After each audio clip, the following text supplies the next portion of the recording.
ಜನ್ಮಾದ್ಯಸ್ಯ ಶ್ರುತಿಸುನಯಮಾನೈಕವಿಷಯಾತ್ ಸ್ವತಂತ್ರಸ್ತಂತ್ರಜ್ಞೋ ಗುರುರಪಿ ಗುರೋರ್ಯಶ್ಚ ಜಗತಾಂ ವಿಮೂಢಾ ಯತ್ತತ್ವಂ ಪ್ರಕಟಮಿಹ ವೇತ್ತುಂ ಸುಮನಸೋ ಮುಕುಂದಂ ಧ್ಯಾಯಾಮ ಪಹತಕುಹಕಂ ತಂ ಸ್ವಮಹಸಾ ಸರ್ವವಿಘ್ನಃ ಪ್ರಶಮನಂ ಸರ್ವಸಿದ್ಧಿಕರಂ ಪರಂ ಸರ್ವಜೀವ ಪ್ರಣೇತಾರಂ ವಂದೇ ಚಯತಂ ಹರಿಂ ಕರೋತು ಮೋ ಕಲ್ಯಾಣಂ ಹರಿರ್ಹಯಮುಖಾಪಿತಃ ಗುರುಶ್ಚ ಮಧ್ವನಾಮಾ ಮೇ ವರದೋಸ್ತು ನಿರಂತರಂ ವಾಣಿತೆ ಕರವಾಣ್ಯಂಬ ಚರಣೋರತಿ ಸರ್ವದಾ ಮದ್ವಾಕ್ಯ ಸರಣೀರ್ಭೂಯಾತ್ ಶ್ರೀಮದಾಚಾರ್ಯ ಭಾವಗ ಸಮಾಶ್ರಯೇತ್ ಗುರುಂ ಭಕ್ತ್ಯಾ ಮಹಾವಿಶ್ವಾಸಪೂರ್ವಕಂ ನಿಕ್ಷಿಪೇ ಸರ್ವಭಾರಾಂಶ್ಚ ಗುರು ಶ್ರೀ ಪಾದಪಂಕಜೇ. ಆಚಮನದ ಬಗ್ಗೆ ಅನೇಕ ವಿಷಯಗಳನ್ನು ಈ ವಿಭಾಗದಲ್ಲಿ ತಿಳಿಲಿಕ್ಕೆ ಪ್ರಯತ್ನವನ್ನು ಮಾಡ್ತಾ ಇದ್ದೀವಿ. ಅರ್ಘ್ಯ ಕೊಡಬೇಕಾದ್ರೆ ಸ್ನಾನ ಕಾಲದಲ್ಲಿ ಮತ್ತೆ ವಸ್ತ್ರವನ್ನು ಉಟ್ಟ ಮೇಲೆ ಉಪವೀತ ಹರಿದು ಹೋದರೆ ಕಾಲು ತೊಳೆದು ಬಿಡುವಂತಹ ಸಂದರ್ಭದಲ್ಲಿ ಶುದ್ಧವಾಗಿ ಕಾಲು ತೊಳ್ಕೊಂಡು ಒಳಗೆ ಬಂದ ಮೇಲೆ ಕಡ್ಡಾಯವಾಗಿ ಆಚಮನವನ್ನು ಮಾಡಬೇಕು ಅಂತಾರೆ. ಅದರಲ್ಲೂ ನಿತ್ಯ ಕರ್ಮ ಅಂತ ಅನಿಸ್ಕೊಂಡಿರುವಂತಹ ಸ್ನಾನೇ ದಾನೇ ಜಪೇ ಯಜ್ಞೆ ಸ್ವಾಧ್ಯಾಯೇ ನಿತ್ಯ ಕರ್ಮಣಿ, ಸ್ನಾನ ಆಗಿರಬಹುದು, ದಾನ ಆಗಿರಬಹುದು, ಜಪ ಆಗಿರಬಹುದು, ಯಜ್ಞ ಸ್ವಾಧ್ಯಾಯ ಎಲ್ಲ ಸಮಯದಲ್ಲಿ ಪವಿತ್ರವನ್ನು ಧಾರಣೆ ಮಾಡಿಕೊಂಡು ಆಚಮನವನ್ನು ಮಾಡಬೇಕಪ್ಪ. ಅದರಲ್ಲೂ ಆಚಮನ ಮಾಡಬೇಕಾದ್ರೆ ನೀರಿನಲ್ಲಿ ಮೊದಲು ತ್ರಿಕೋನವನ್ನು ಬರೀಬೇಕು ಅಂತಾರೆ. ಮಧ್ಯದ ಅಂಗುಲಿಯಿಂದ ತೋರ್ಬೆರಳು, ಇದು ಮಧ್ಯಮ ಅಂಗುಲಿಯಿಂದ ತ್ರಿಕೋಣವನ್ನು ಬರೆದು ಅದರಲ್ಲಿ ವ್ಯಾಹೃತಿಯನ್ನು ಬರೀಬೇಕು. ಭೂಹು ಭುವಃ ಸ್ವಹ ಅಂತ ಆ ಪಾರ್ಶ್ವದಲ್ಲಿ ಓಂಕಾರವನ್ನು ಮಧ್ಯದಲ್ಲಿ ಬರೀಬೇಕು, ಮೇಲ್ಗಡೆ ಬರೀಬೇಕು. ಆ ಕಡೆ ಈ ಕಡೆ ಭೂಹು ಭುವಃ ಸ್ವಹ ಅನ್ನುವಂತಹ ಮಂತ್ರವನ್ನು ಬರೆದು ನಾವು ಆ ನೀರನ್ನು ಆಚಮನ ಮಾಡಲಿಕ್ಕೆ ಬಳಸಬೇಕು ಅಂತಾರೆ. ಅದರಿಂದ ನೀರಿನಲ್ಲಿರುವಂತಹ ರಾಕ್ಷಸಾದಿಗಳ ಸಂಹಾರ ಆಗ್ತದೆ. ವೇತ್ರಪ ಅನ್ನುವಂತಹ ಅಸುರ ನೀರಿನಲ್ಲಿ ಇರ್ತಾನೆ. ದೈತ್ಯಾನಾಂ ರಕ್ಷಣಾರ್ಥಾಯ ನೇತ್ರಾಪಾಖೋ ಮಹಾಸುರಃ. ಆ ಏನು ವೇತ್ರಪ ಅನ್ನುವಂಥ ಅಸುರ ಇದ್ದಾನಲ್ಲ, ಅವನ ಸಂಹಾರಕ್ಕೋಸ್ಕರವಾಗಿ ಪದ್ಮಪುರಾಣ ಹೇಳಿರುವಂಥ ಮಾತು ಸಂಧ್ಯಾ ವಿಧಿಯಲ್ಲಿ. ಹಾಗಾಗಿ ಅವನ ಸಂಹಾರಕ್ಕೋಸ್ಕರವಾಗಿ ನಾವು ಆ ಯಂತ್ರವನ್ನು ಬರೆದು ಆಮೇಲೆ ಆಚಮನವನ್ನು ಮಾಡಬೇಕು.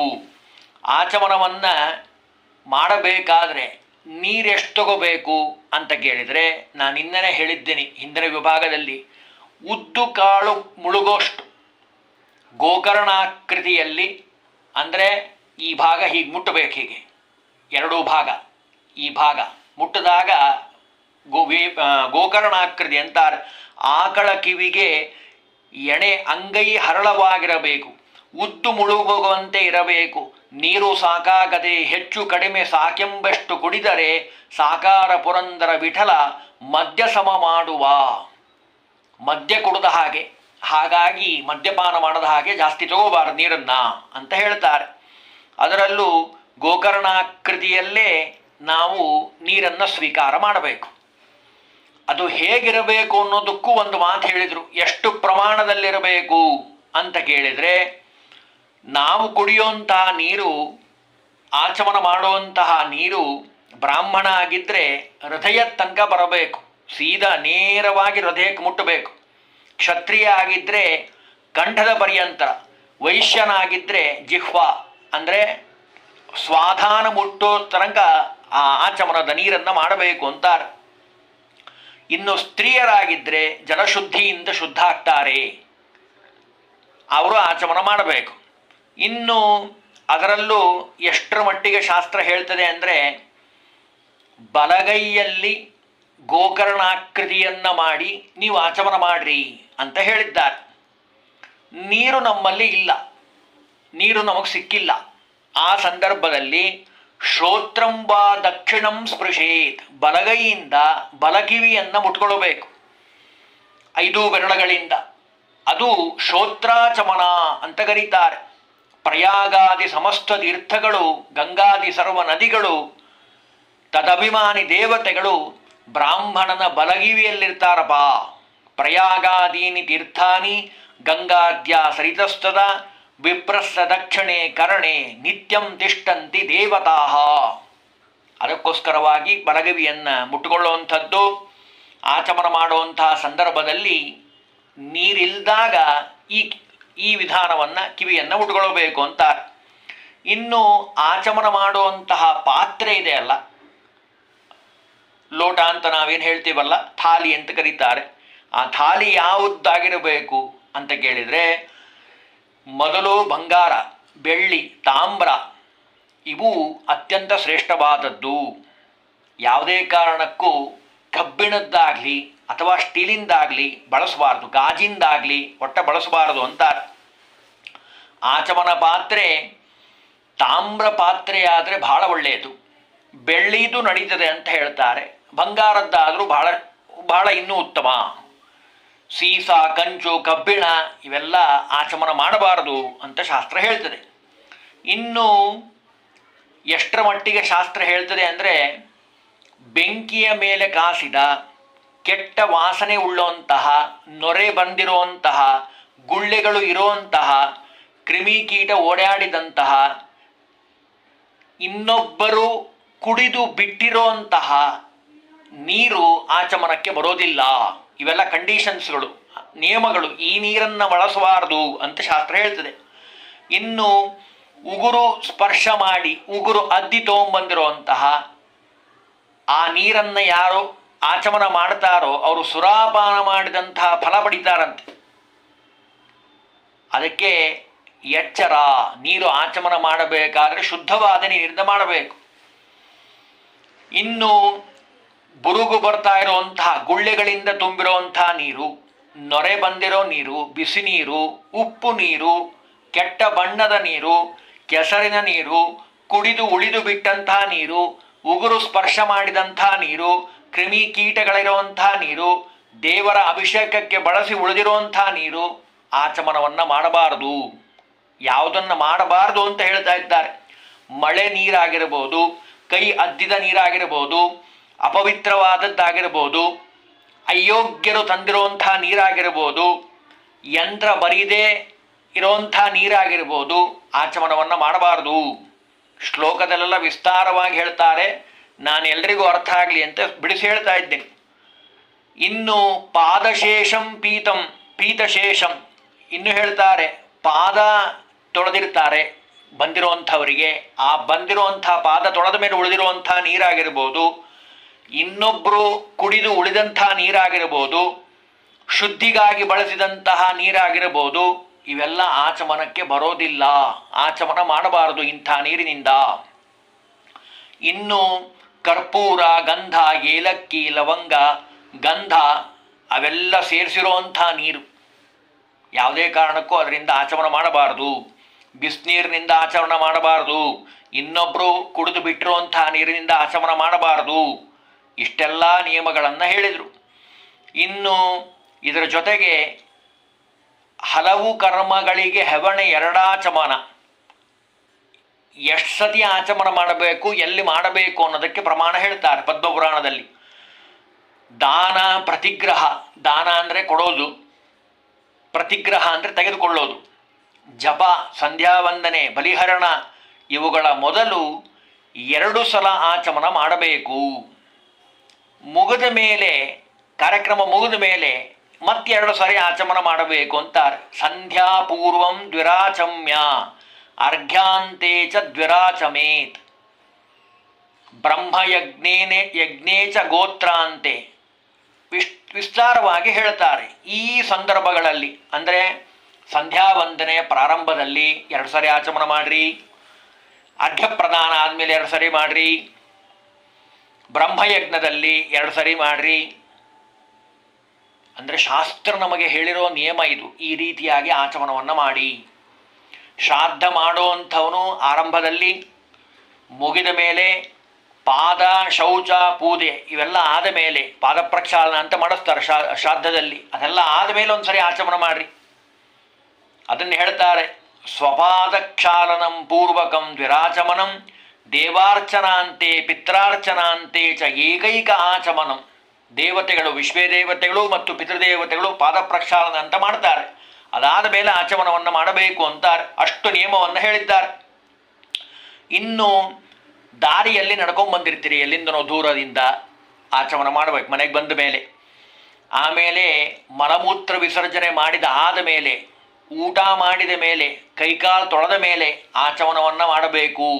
ಎಷ್ಟು ಸತಿ ಆಚಮನ ನೋಡಿ, ಅಷ್ಟು ಭಗವಂತನ ಸ್ಮರಣೆ ಆಗಬೇಕು. ಇನ್ನು ಮಲಮೂತ್ರ ವಿಸರ್ಜನೆ ಮಾಡಿದ ಮೇಲೆ ಎರಡಾವರ್ತಿ ಆಚಮನ ಮಾಡಬೇಕು. ದಾನ, ಪ್ರತಿಗ್ರಹ, ಹೋಮ, ಬಲಿಹರಣ, ನಿತ್ಯ ನೈಮಿತ್ತಿಕ ಕರ್ಮಗಳಲ್ಲಿ, ಸಂಧ್ಯಾವಂದನೆಗಳಲ್ಲಿ ಮೊದಲು ಪ್ರಾರಂಭದಲ್ಲಿ 2 ಸಾರಿ ಆಚಮನ ಕಡ್ಡಾಯ ಅಂತ ಹೇಳ್ತಾರೆ.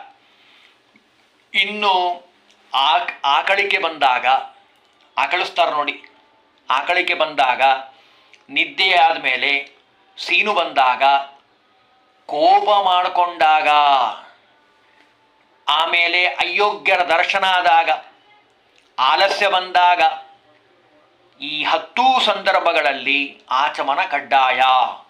ನಿಷ್ಠಿವೇ ಜೃಂಭಣೆ ಕ್ರೋಧೆ, ನೋಡಿ ಶ್ಲೋಕದಲ್ಲೇ ಇದೆ, ಕ್ರೋಧೆ ಸಿಟ್ಟು ಮಾಡಿಕೊಂಡಾಗ,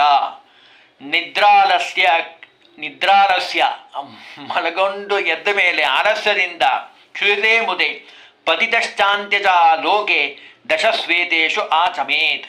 ಈ 10 ಸಂದರ್ಭಗಳಲ್ಲಿ ಕಡ್ಡಾಯವಾಗಿ ಆಚಮನ ಮಾಡಬೇಕು. ಇನ್ನು ಪೂರ್ವ ದಿಕ್ಕಿಗೆ ಆಚಮನ ಮಾಡಿದಂತಹ ನೀರಿದೆ ಅಲ್ಲ, ಅದು ಅಮೃತಕ್ಕೆ ಸಮಾನ. ಉತ್ತರದಲ್ಲಿ ಮಾಡಿದಂತಹ ಆಚಮನ ಸೋಮಪಾನಕ್ಕೆ ಸಮಾನ. ಅಷ್ಟು ಪವಿತ್ರವಾದದ್ದು. ಪೂರ್ವ ಅಥವಾ ಉತ್ತರ ಇವೆರಡಕ್ಕೆ ಮಾತ್ರ ಆಚಮನ ಮಾಡಲಿಕ್ಕೆ ಅವಕಾಶ. ದಕ್ಷಿಣಕ್ಕೆ ಮಾಡಿದರೆ ಅದು ರಕ್ತಪಾನಕ್ಕೆ ಸಮಾನ ಅಂತಾರೆ, ಬೇಡ. ಪೂರ್ವ ಅಥವಾ ಉತ್ತರಕ್ಕೆ ತಿರುಗಿ ಆಚಮನವನ್ನು ಮಾಡಬೇಕು ಅಂತ ಹೇಳ್ತಾರೆ. ಅಕಸ್ಮಾತ್ ಪಶ್ಚಿಮಕ್ಕೆ ಮಾಡಿಬಿಟ್ಟಿದ್ದೀರಿ ಮತ್ತು ಪರಿಹಾರ ಆಗೋದು ಹೇಗೆ ದೋಷ ಅಂತ ಕೇಳಿದರೆ, ಪೂರ್ವಕ್ಕೆ ತಿರುಗಿ ಆಚಮನ ಮಾಡಿಬಿಟ್ರೆ ಪರಿಹಾರ ಆಗಿ ಹೋಗ್ತದೆ. ಉಪಾಸೀತ ದ್ವಿಜ ಸಂಧ್ಯಾ ಪ್ರಾಮುಖ ಅಥವಾ ಮುಖವಾ ಅಂತ ಹೇಳ್ತಾರೆ. ಇನ್ನು ಪಶ್ಚಿಮೇ ಪುನರಾಚಮಾದ್ಯ ಮ್ಯೋ ಸ್ನಾನೇನ ಶುದ್ಧತಿ, ಪಶ್ಚಿಮುಖವಾಗಿ ಆಚಮನ ಮಾಡಿದರೆ ಸ್ನಾನ ಮಾಡಬೇಕು ಅಂತಾರೆ. ಅದಕ್ಕೆ ಅಂಥ ಸರ್ಕಸ್ ಮಾಡೋದು ಬೇಡ, ಅವಶ್ಯಕತೆ ಇಲ್ಲ. ಶಾಸ್ತ್ರ ಹೇಳಿದೋ ಹೇಗೆ ಹಾಗೆ ಮಾಡಿಬಿಟ್ರೆ ಸಾಕು. ಪೂರ್ವ ಅಥವಾ ಉತ್ತರಕ್ಕೆ ತಿರುಗಿ ಆಚಮನವನ್ನು ಮಾಡಬೇಕು ಅಂತಾರೆ. ಆಮೇಲೆ ಆಚಮನ ಮಾಡಬೇಕಾದ್ರೆ ಭೂಮಿಯಲ್ಲಿ ಕುಳಿತುಕೊಂಡು ಆಚಮನ ಮಾಡಬೇಕು. ನೀರಿನಲ್ಲೇ ನಿಂತು ಎಲ್ಲಿ ಬೇಕಲ್ಲಿ ಓಡಾಡ್ತಾ ಹಾಗೆಲ್ಲ ಆಚಮನವನ್ನು ಮಾಡಬಾರದು ಅಂತಾರೆ. ಸೀನಿದಾಗ, ಕಫ ಹೊರಗೆ ಹಾಕಿದಾಗ, ಕುಡಿದಾಗ, ತಿಂದಾಗ, ಅಯೋಗ್ಯರ ಜೊತೆ ಮಾತಾಡಿದಾಗ, ಹಲ್ಲು ಉಜ್ಜಿದ ನಂತರ ಆಚಮನ ಮಾಡಿದ ಮನುಷ್ಯ ಶುದ್ಧನಾಗ್ತಾನಪ್ಪ. ಅದರಲ್ಲೂ ಉಂಡವನು ಮುಟ್ಟಿದ್ರೆ, ಎಂಜಲು ಕೈಯಿಂದ ಇನ್ನೂ ಕೈ ತೊಳ್ಕೊಂಡಿರೋದಿಲ್ಲ ಹಾಗೆ ಮುಟ್ಬಿಡ್ತಾರೆ, ಮುಟ್ಟಿದ್ರೆ ಆಚಮನ ಮಾಡೋದ್ರಿಂದ ಶುದ್ಧನಾಗ್ತಾನಪ್ಪ. ಇನ್ನು ಎಷ್ಟರ ಮಟ್ಟಿಗೆ ಹೇಳ್ತಾರೆ ಅಂದರೆ, ಕಾಲುಗಳನ್ನು ತೊಳೆಯದೆ ಆಚಮನ ಮಾಡಿದರೆ, ನಿಂತುಕೊಂಡು ಆಚಮನ ಮಾಡಿದರೆ, ಶಿಖೆಯನ್ನು ಗಂಟು ಹಾಕಿಕೊಳ್ಳದೆ ಆಚಮನ ಮಾಡಿದರೆ, ಜನಿವಾರ ಇಲ್ಲದೆ ಆಚಮನ ಮಾಡಿದರೆ ಅವನು ಅಶುದ್ಧಿಯಾಗಿ ಹೋಗ್ತಾನಪ್ಪ ಅಂತ ಹೇಳ್ತಾರೆ. ಇನ್ನು ಆಚಮನ ಮಾಡಬೇಕಾದ್ರೆ ಬಲಗೈಯಲ್ಲೇ ಯಾಕೆ ಆಚಮನ ಮಾಡಬೇಕು ಅಂತ ಪ್ರಶ್ನೆ ಇದೆ. ಅದಕ್ಕೆ ಉತ್ತರ ಹೇಳ್ತಾರೆ, ದಕ್ಷಿಣದ ಬಲಹಸ್ತದಲ್ಲಿ 5 ತೀರ್ಥಗಳಿದ್ದಾವೆ. ಆ 5 ತೀರ್ಥಗಳ ಸನ್ನಿಧಾನ ಇದೆ ಬಲಗೈಯಲ್ಲಿ. ಹಾಗಾಗಿ ಆ ಚಿತ್ರದಲ್ಲಿ ನೋಡ್ತಾ ಇದ್ದೀರಿ ನೀವು, 5 ತೀರ್ಥಗಳ ಸನ್ನಿಧಾನ ಇರೋದರಿಂದ ನಾವು ಬಲಗೈಯಲ್ಲಿ ಆಚಮನ ಮಾಡಬೇಕು. ಬಲಗೈ ಅಂಗುಷ್ಟದ ಮೂಲದಲ್ಲಿ ಜಲತೀರ್ಥ ಅಂದರೆ ಬ್ರಹ್ಮತೀರ್ಥ ಇದೆ. ದಕ್ಷಿಣಾಂಗುಲ ಮೂಲದಲ್ಲಿ ಪ್ರಜಾಪತಿ ತೀರ್ಥ, ಆರ್ಷತೀರ್ಥ ಅಂತಾರೆ. ತರ್ಜನಿ ಅಂಗುಲಿಯ ಮೂಲದಲ್ಲಿ ಬಲದಲ್ಲಿ ಪಿತೃತೀರ್ಥ ಇದೆ. ಅಂಗೈಯ ಮಧ್ಯದಲ್ಲಿ ಅಗ್ನಿತೀರ್ಥ ಇದೆ. ಅದರ ಭಾಗದಲ್ಲಿ, ಮುಂಭಾಗದಲ್ಲಿ, ಕರಾಗ್ರದಲ್ಲಿ ಅಂದರೆ ಈ ಭಾಗದಲ್ಲಿ ದೇವತೀರ್ಥ ಇದೆ ಅಂತ ಹೇಳ್ತಾರೆ. ಅಂದರೆ 5 ತೀರ್ಥಗಳು. ವಿಪ್ರಸ್ಯ ದಕ್ಷಿಣೆ ಪಾಣೋ ಮೂಲೆ ಅಂಗುಷ್ಟಸ್ಯ ನಿತ್ಯಶಃ ಸ್ವಾಹ ಬ್ರಹ್ಮತೀರ್ಥ ಚ ಆಗ್ನೆ ಯಾದ್ಯ ಅಘನಾಶನಂ ಮಧ್ಯೆ ತ್ವಾ ಅಂಗುಷ್ಟ ತರ್ಜನ್ಯೋ ಪೈತ್ರಂ ತೀರ್ಥಂ ದ್ವಿಜಸ್ಯತು ಆರ್ಷಂ ಕನಿಷ್ಠಿಕಾ ಮೂಲೆ ಕಾಯದಗ್ರಾಂಗುಲಿ ದುಗ್ರಾಂಗುಲಿ ಶುವೆ ತೀರ್ಥಾನ್ ವಿದಿತ್ವಾ ಪಂಚೇತಾನ್ ತತಃ ಕರ್ಮಾಚರೇ ದ್ವಿಜಃ. ಚಿತ್ರದಲ್ಲಿ ನೋಡ್ತಾ ಇದ್ದೀರಿ, 5 ಭಾಗವನ್ನು ಮಾಡಿದ್ದಾರೆ ಅಂಗೈಯಲ್ಲಿ. 1ನೇ ಭಾಗದಲ್ಲಿ ಅಂದರೆ ಬೆರಳುಗಳ ಮುಂಭಾಗದಲ್ಲಿ ದೇವತೀರ್ಥ ಅಂಗುಲಿ ಅಗ್ರ ಅಂತಾರೆ. ಇನ್ನು 2ನೇ ಭಾಗದಲ್ಲಿ ಪಿತೃತೀರ್ಥ ತರ್ಜನೇ ಮೂಲ ಅಂದರೆ ಹೆಬ್ಬೆಟ್ಟಿನ ಈ ಭಾಗದಲ್ಲಿ ಅದು ಪಿತೃತೀರ್ಥ. ಇನ್ನು ಈ ಕೆಳಭಾಗದಲ್ಲಿ ಋಷಿತೀರ್ಥ, ಮಧ್ಯಭಾಗದಲ್ಲಿ ಅಂಗೈ ಮಧ್ಯಭಾಗದಲ್ಲಿ ಅಗ್ನಿತೀರ್ಥ, ಕೆಳಭಾಗದಲ್ಲಿ ಈ ಭಾಗದಲ್ಲಿ ಬ್ರಹ್ಮತೀರ್ಥ ಅಂಗುಷ್ಟದ ಮಧ್ಯದಲ್ಲಿ ಅಂತಾರೆ. ಹಾಗಾಗಿ ನಾವು ತೀರ್ಥ ಸ್ವೀಕಾರ ಮಾಡಬೇಕಾದರೆ ಬ್ರಹ್ಮತೀರ್ಥದಲ್ಲಿ ಆಚಮನವನ್ನು ಮಾಡಬೇಕು. ಯಾರು ಬ್ರಹ್ಮತೀರ್ಥದಲ್ಲಿ ಆಚಮನ ಮಾಡ್ತಾರೋ ಅವ್ರಿಗೇನಾಗತ್ತೆ ಅಂದರೆ ಅವನು ರಾತ್ರಿಯಿಂದ ಮಾಡಿರುವಂತಹ ಯಾವುದೇ ಪಾಪ ಇರಲಿ ಅವೆಲ್ಲವೂ ಪರಿಹಾರ ಆಗಿ ಹೋಗ್ತದೆ. ಇನ್ನು ಗೋಕರ್ಣಾಕೃತಿಯನ್ನು ಮಾಡಿ ಸ್ವೀಕಾರ ಮಾಡೋದರಿಂದ ಅಷ್ಟು ಭಗವಂತನ ವಿಶೇಷವಾದ ಅನುಗ್ರಹ ಅವರಿಗೆ ಆಗ್ತದೆ. ಅಪ ಅಂತ ದೇವತೆಗೆ ಹೆಸರು. ಆ ಎಲ್ಲ ಕಡೆ ಪ ಪರಿಪಾಲಕರು ಅಂದರೆ ಅಪ ಅಂದರೆ ಎಲ್ಲವನ್ನ ಎಲ್ಲ ಕಡೆ ನಿಂತು ಪರಿಪಾಲನೆ ಮಾಡುವಂತಹ ದೇವತೆಗಳು. ಅಗ್ನಿ ಜಲಾಭಿಮಾನಿಗಳು, ವೇದಗಳು, ಚಂದ್ರ, ಸೂರ್ಯ, ವಾಯು ಇವರೆಲ್ಲರೂ ಬಲಗಿವಿಯಲ್ಲಿ ನೀರಿನಲ್ಲಿ ಇರ್ತಾರೆ. ಯಾವಾಗ ಬಲಗಿವಿಯನ್ನು ಮುಡ್ತಾನೋ ಅವನು ಆಚಮನವನ್ನು ಮಾಡಿದ ಹಾಗಾಗತ್ತೆ. ಅಷ್ಟು ವಿಧಿವತ್ತಾಗಿರುವಂಥದ್ದು.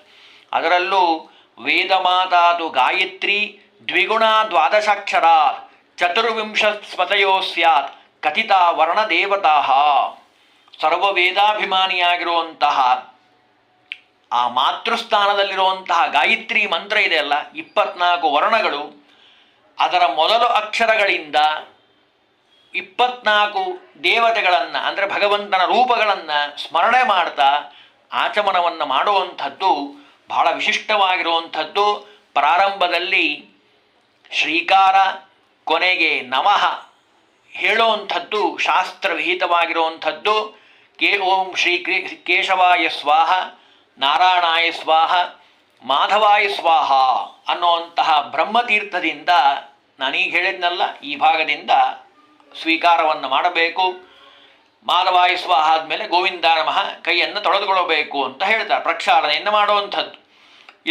ಇದರಲ್ಲಿ ಒಂದು ವಿಶೇಷ ಏನು ಅಂದರೆ ಸಾಮಾನ್ಯವಾಗಿ ಈ ಏನು ಆಚಮನ ಅಂತ ನಾವು ಮಾಡ್ತೀವಲ್ಲ, ಆಚಮನ ನಿಂತುಕೊಂಡು ಮಾಡಬಾರ್ದು, ಮಲಮೂತ್ರ ವಿಸರ್ಜಿಸುವಾಗ ಮಾಡಬಾರ್ದು, ಹರಟೆ ಹೊಡೆಯುವಾಗ ಮಾಡಬಾರ್ದು, ಕೆಟ್ಟವರ ಮಾತು ಕೇಳುವಾಗ, ಇನ್ನೊಬ್ಬರ ಸ್ಪರ್ಶ ಮಾಡಿ ಎಲ್ಲೋ ನೋಡ್ತಾ ದುಷ್ಟ ಪದಾರ್ಥ ನೋಡ್ತಿರುವಾಗ, ಮಲಗಿದಾಗ, ಪಾದರಕ್ಷೆ ಹಾಕ್ಕೊಂಡು ಮೊಣಕಾಲಿನಿಂದ ಕೈ ಹೊರಗೆ ಹಾಕಿದಾಗ, ಆಧುನಿಕ ವೇಷಭೂಷಣಗಳನ್ನು ಹಾಕ್ಕೊಂಡು ತಲೆ ಕೆದರಿಕೊಂಡು ಶಿಖಾ ಗಂಟು ಹಾಕ್ಕೊಳ್ಳದೆ ನೀರಿನಲ್ಲೇ ಮುಳುಗಿ ಏಣಿ ಮೇಲೆ ಹತ್ತಿದಾಗ ಬೇರೆಯವರ ಕೈಯಿಂದ ಆಚಮನ ಮಾಡಬಾರ್ದು. ಇವೆಲ್ಲ ನಿಯಮ. ಇಷ್ಟೆಲ್ಲ ಹೇಳಿದ್ದಾರೆ ನೋಡಿ.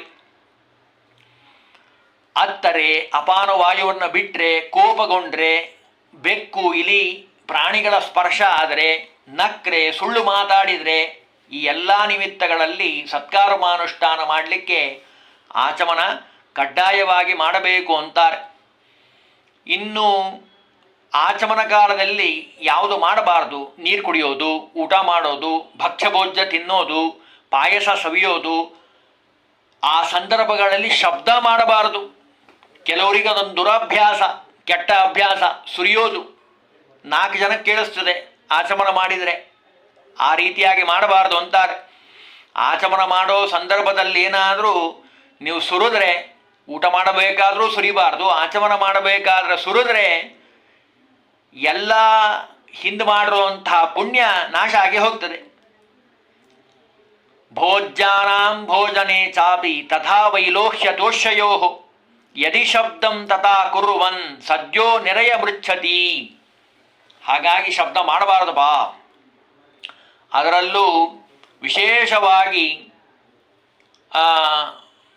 ಶಾಸ್ತ್ರ ಹೇಳಿರೋ ಹಾಗೆ ನಾವು ಆಚಮನವನ್ನು ಮಾಡಬೇಕು. ಅದರಿಂದ ವಿಶೇಷವಾದ ಫಲ.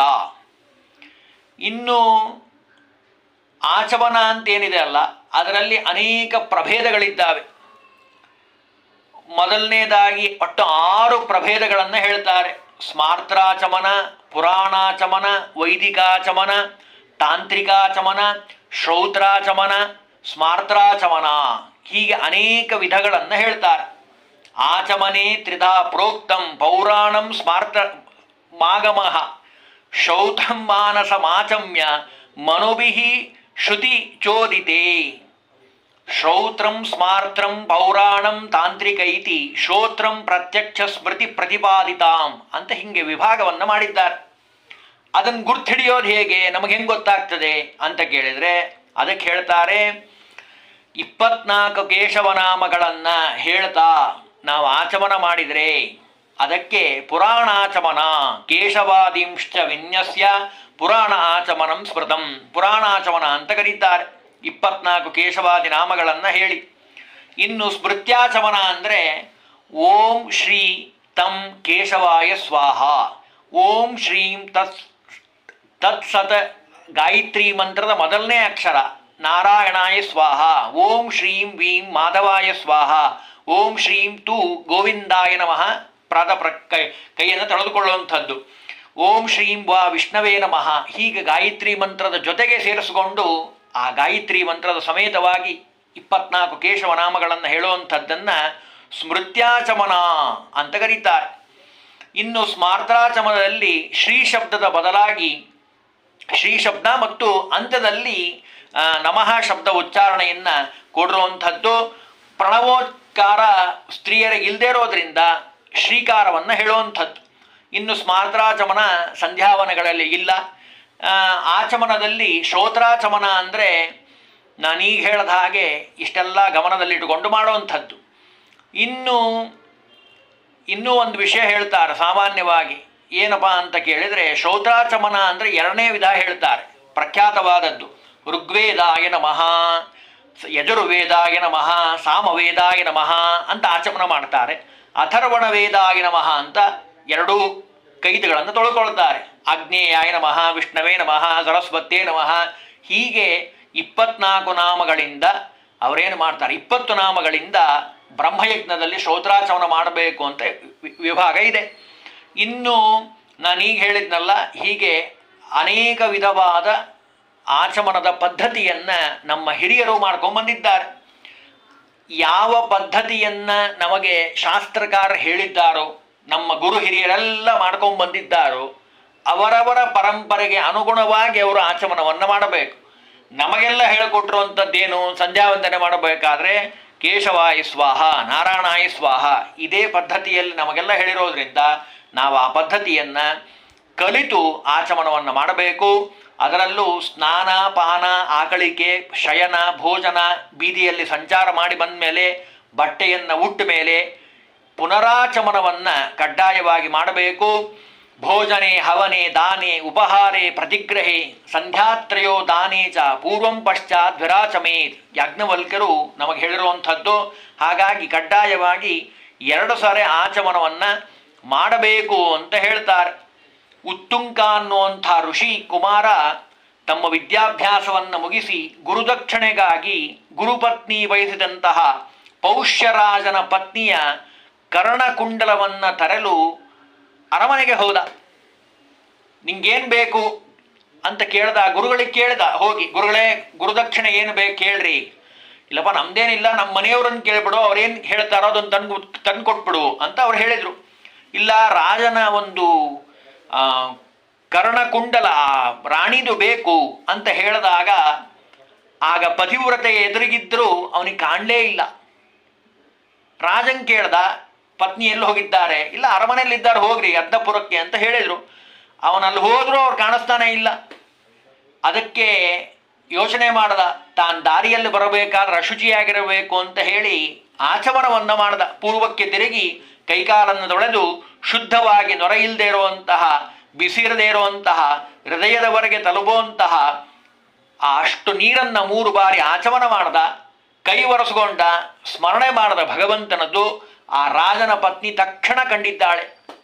ಕೊಟ್ಲು ಬಿಚ್ಚಿ, ಕಿವಿಯಲ್ಲಿ ಹಾಕೊಂಡಿರೋದನ್ನು ಅವನು ಅದನ್ನು ಗುರುದಕ್ಷಿಣೆಯಾಗಿ ತಂದು ಮುಟ್ಟಿಸಿದ್ದಾನೆ. ಅದೆಲ್ಲ ವಿಸ್ತಾರವಾದ ಕಥೆ ಇದೆ, ಇರಲಿ. ಹೀಗೆ ಆಚಮನದ ಪ್ರಭಾವ ಅಷ್ಟಿದೆ ಅಂತ ಹೇಳ್ತಾರೆ. ಅಷ್ಟು ಫಲವಾಗಿರುವಂಥದ್ದು. ಆಚಮನವನ್ನು ಕ್ರಮಬದ್ಧವಾಗಿ ಮಾಡಿದರೆ ಅಷ್ಟು ಭಗವಂತ ವಿಶೇಷವಾಗಿ ಅನುಗ್ರಹವನ್ನು ಮಾಡ್ತಾನೆ. ಅದರಲ್ಲೂ ಪಕ್ಷಿವಾಹನ ಸಂಪ್ರೀತ್ಯೈ ಕ್ಷಾಮ್ಯೇ ಚಮನೇ ವಿಧಿಂ, ಸರ್ವಕರ್ಮಾರಂಭದಲ್ಲಿ ತುದಿಯಲ್ಲಿ ಚರಿಸುವುದು ಆಚಮನ ವಿಧಿಯನ್ನು ಅರಿತು ಪೂರುಷ ಧನ್ಯನಾಗಲು ಬರಲು ತತ್ಫಲವು. ದಾಸರಾಯರು ಹಾಡು ಮಾಡಿಬಿಟ್ಟಿದ್ದಾರೆ ಆಚಮನದ ಬಗ್ಗೆ, ಹೇಗೆ ಆಚಮನ ಮಾಡಬೇಕು ಅನ್ನೋದಕ್ಕೆ. ಆಚಮನವನ್ನು ಮಾಡೋದ್ರಿಂದ ಎಡಗೈಯಿಂದಲೇ ನೀರು ಅಭ್ಯಂಗನ ಆಚಮನ, ಪೊಡವೆಯೊಳಗೆ ದಾನ ಮಾಡಿದ ಮನುಜರಿಗೆ ಎಡಮೃತ್ಯು ದಾರಿದ್ರ್ಯತಾ ಕಂಗೆಟ್ಟುವುದು, ಬಿಡದೆ ಶ್ರುತಿ ಸ್ಮೃತಿ ಪೇಳುವುದು ಬಡವರ ಆಧಾರಿ ಪುರಂದರ ವಿಠಲನ ಅಡಿಗಳರ್ಚಿಸಿ ಬಾಳೋ ಅಬ್ಜದಂತೆ. ಇಷ್ಟು ಅನೇಕ ವಿಧವಾದ ನಿಯಮಗಳನ್ನು ಹೇಳಿದ್ದಾರೆ. ಅದರಲ್ಲೂ ಬ್ರಹ್ಮತೀರ್ಥದಿಂದ ತಾನು ಆಚಮನ ಮಾಡಬೇಕು, ದೇವತೀರ್ಥದಿಂದ ತರ್ಪಣವನ್ನು ಕೊಡಬೇಕು, ಋಷಿತೀರ್ಥದಿಂದ ಪಿತೃಗಳಿಗೆ ತರ್ಪಣ ಕೊಡಬೇಕು, ಅಂದರೆ ಪ್ರಾಜಾಪತ್ಯ ಋಷಿಗಳಿಗೆ ತರ್ಪಣ ಕೊಡಬೇಕು, ಪಿತೃತೀರ್ಥದಿಂದ ಅಪಸೌವ್ಯದಿಂದ ಜನಿವಾರವನ್ನು ಎಡಕ್ಕೆ ಹಾಕ್ಕೊಂಡು ಪಿತೃಗಳಿಗೆ ತರ್ಪಣವನ್ನು ಕೊಡಬೇಕು, ಅಗ್ನಿತೀರ್ಥದಲ್ಲಿ ದಾನ ತೆಗೆದುಕೊಳ್ಳಬೇಕು. ಅದಕ್ಕೆ ದಾನ ಕೊಡಬೇಕಾದ್ರೆ ಮುಂದಿಟ್ಬಿಡೋದಲ್ಲ, ಬ್ರಾಹ್ಮಣ ಬಂದಾಗ ಅವನ ಕೈಯಲ್ಲಿ ಕೊಡಬೇಕು. ಕೈಯ ಮಧ್ಯಭಾಗದಲ್ಲಿರುವಂಥ ಗೆರೆಗಳಲ್ಲಿ ಅಗ್ನಿ ಇರ್ತಾನೆ, ಅಗ್ನಿ ತೀರ್ಥ ಇರ್ತದೆ. ನೀವು ಕೊಟ್ಟಿರುವಂಥ ಪದಾರ್ಥವನ್ನು ನಾನು ಸ್ವೀಕಾರ ಮಾಡಿದಾಗ ಆ ಅಗ್ನಿಯಲ್ಲಿ ಕೊಟ್ಟಿರುವಂಥವನ ಪಾಪಗಳೆಲ್ಲವೂ ಸುಟ್ಟು ಭಸ್ಮ ಆಗಿ ಹೋಗ್ತದೆ. ಹಾಗಾಗಿ ಅಷ್ಟು ಆ ಪಂಚ ಅಗ್ನಿಗಳ ಸಮೇತವಾಗಿ ಒಬ್ಬ ಬ್ರಾಹ್ಮಣ ಮನೆಗೆ ಬಂದಿರ್ತಾನೆ. ಅಷ್ಟು ಅದಕ್ಕೆ ಶಾಸ್ತ್ರ ನಮಗೆ ಹೇಳಿರುವಂಥದ್ದು. ಒಂದೊಂದು ಮಾಡೋ ಸಂದರ್ಭದಲ್ಲೂ ಆಚಮನ ಕಡ್ಡಾಯವಾಗಿ ಮಾಡಬೇಕು ಅಂತಾರೆ. ಪ್ರತಿಯೊಂದು ದಾನ ಮಾಡಬೇಕಾದ್ರೆ, ಪ್ರತಿಯೊಂದು ಸಂಕಲ್ಪಕ್ಕೂ, ಧರ್ಮಕ್ಕೂ, ಹೋಮಕ್ಕೂ, ಪ್ರತಿಯೊಂದು ಸಂಧ್ಯಾಕಾಲಗಳಲ್ಲಿ ಭೋಜನಾದ ಮೇಲೆ, ಸೀನದ ಮೇಲೆ, ಮಲಗೆದ್ದ ಮೇಲೆ, ಸುಳ್ಳು ಹೇಳಿದಾಗ ಕ್ರಮಬದ್ಧವಾಗಿ ಆಚಮನವನ್ನು ಕಡ್ಡಾಯವಾಗಿ ಮಾಡಬೇಕು ಅನ್ನೋದು ಶಾಸ್ತ್ರದ ಆದೇಶ. ಇಷ್ಟು ನಮ್ಮ ಆಚಮನಕ್ಕೆ ಸಂಬಂಧಪಟ್ಟಂತಹ ಮೂಲವಾದ ವಿಷಯಗಳು. ಜಿಜ್ಞಾಸುಗಳಿಗೆ ಏನಾದರೂ ಪ್ರಶ್ನೆಯನ್ನು ಕೇಳೋದಿದ್ದರೆ ಅವಶ್ಯವಾಗಿ ಕೇಳಬಹುದು.